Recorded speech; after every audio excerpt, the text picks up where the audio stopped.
Hi. We're back for I think part four? Four. Part Yes. four of Beth's series on hormones and energy medicine. So let's start with a little recap of what we've discussed in the prior videos, shall we? Indeed. Okay. Indeed. Yeah, we start with a little talk about brain fog and ways you can help your energies cross for brain fog and to alleviate that a little bit.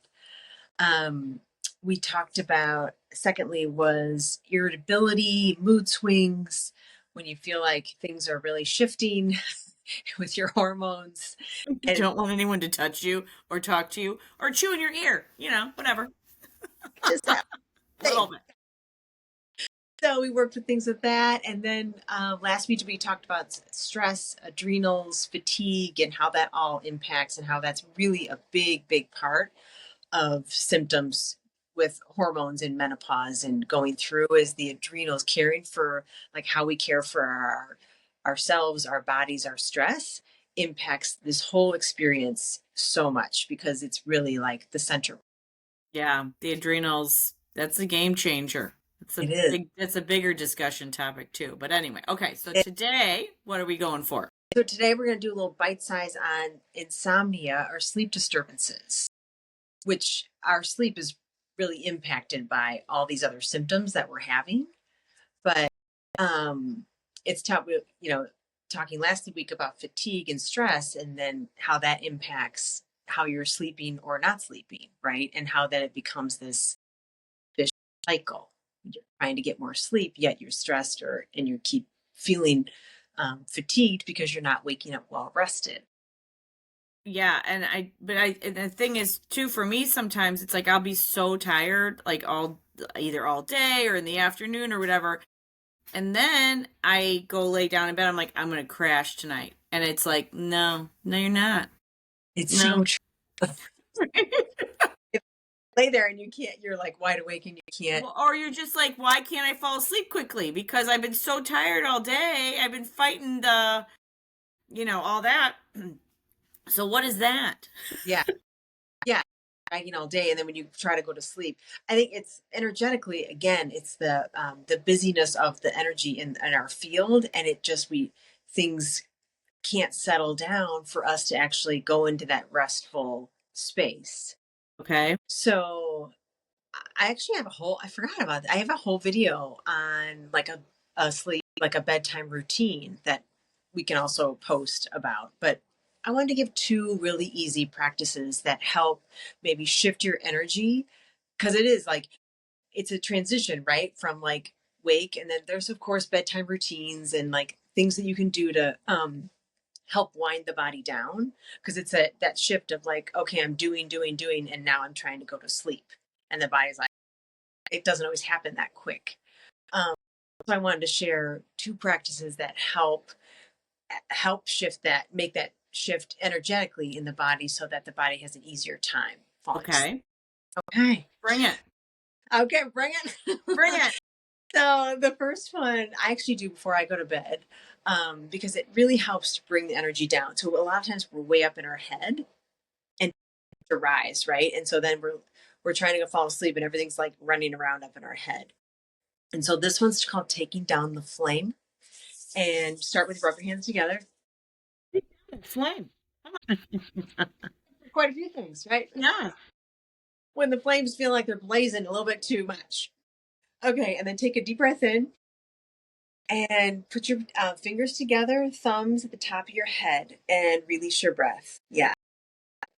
And breathe in again and come to the middle of your forehead. Okay, you just went blank there for a minute. I did. Yeah, I don't see you. Something that came up. What did it say?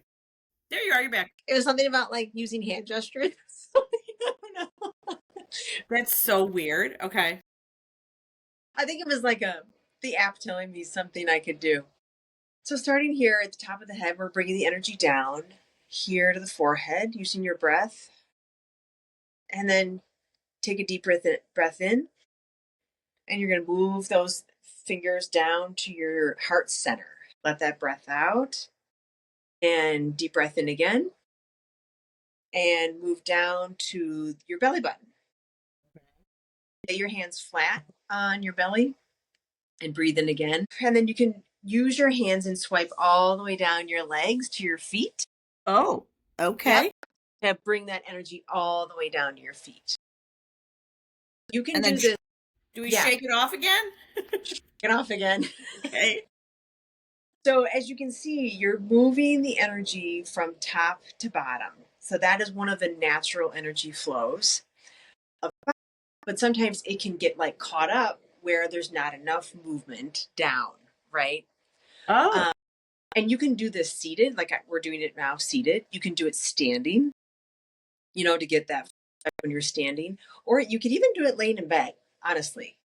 You can do the same thing because what you're connecting with different points on the body that include the chakras along with many other crossover energy systems, but you're connecting with each of those and you're bringing that energy down so there's less running around in your head, less busyness up here, and bringing it down. It's a wonderfully grounding exercise before you go so to by bed. using your hands and just hitting these points, that moves the energy.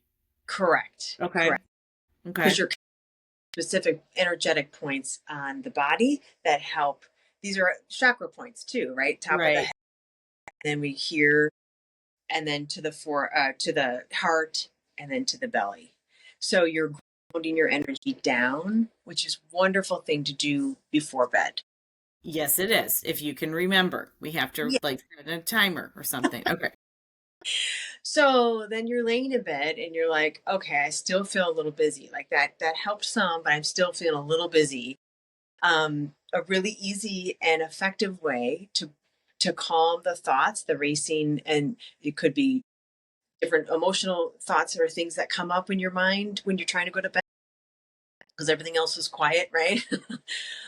The really easy one when you're laying in bed is to put one hand on your forehead and the other hand on the back of your head, and you can prop your elbows up on pillows. That's why Oh, I remember this one. Yeah.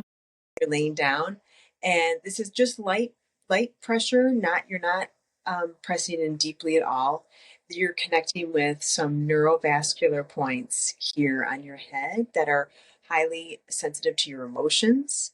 So there are different meridian points that are on the head, and the forehead are the main ones. So we do this instinctually. We put our hand on our forehead with something, yeah. And what it's doing is bringing blood and energy back up to the forebrain versus it just going to our reactive back brain. So it's Okay. reactive piece settle down and bring it the flow back up to, yes, I am safe in this moment. I can actually go to sleep to right now. If you're trying to go to bed, all of those worries, it starts to diffuse the worried thoughts. That's the Good. yes. So I we're into like that. diffusion here. Yeah. Where you may have the same thought, but it doesn't have the same charge after you're holding these points. Okay. That's the difference that these So can then make. how long do you hold them for?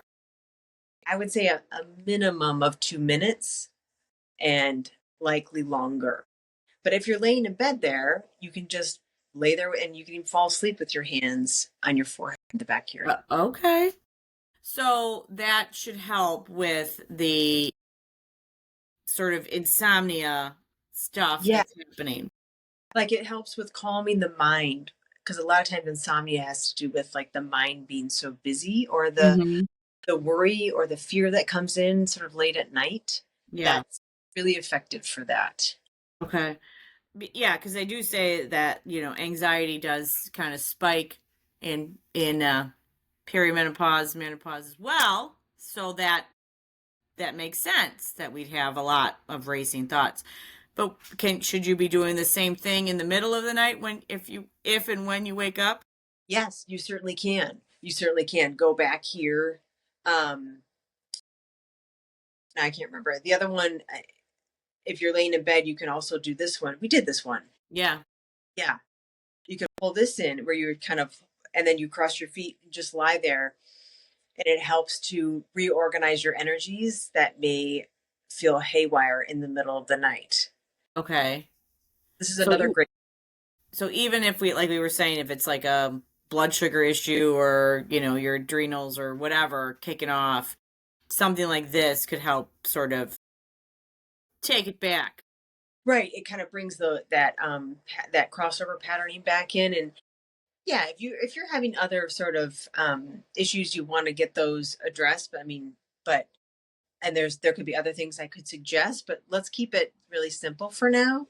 And, um, work with grounding the energy with this, um, bringing the energy to each of these chakra points, and have some racing thoughts, or that instability in the mind. It feels like, right, when you're feeling all those different emotions, this is extremely beneficial. So don't give up. Okay. Yes. Okay. And then All if right. we need to do a little crossy thing, we can do that too. Crossing thing while you lay there as well. Yes. Okay. What's that one called? This thing? This one is this is the alternate Wayne Cook posture, but it's also yoga. There's other names for it too. Okay.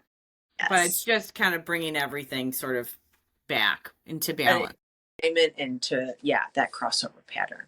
Okay, great. Well, thank you. And so next time we're going to do a recap, or we're going to do We're a gonna do different. the hot flashes and a recap, or we're gonna break those up. We didn't decide yet. I think we do need to discuss hot flashes for Yes. sure. For sure. The random sweating needs to be addressed. Okay. Anyway. All right. Thanks, Beth. We'll be back. Bye. Sounds good. Bye. Let's see.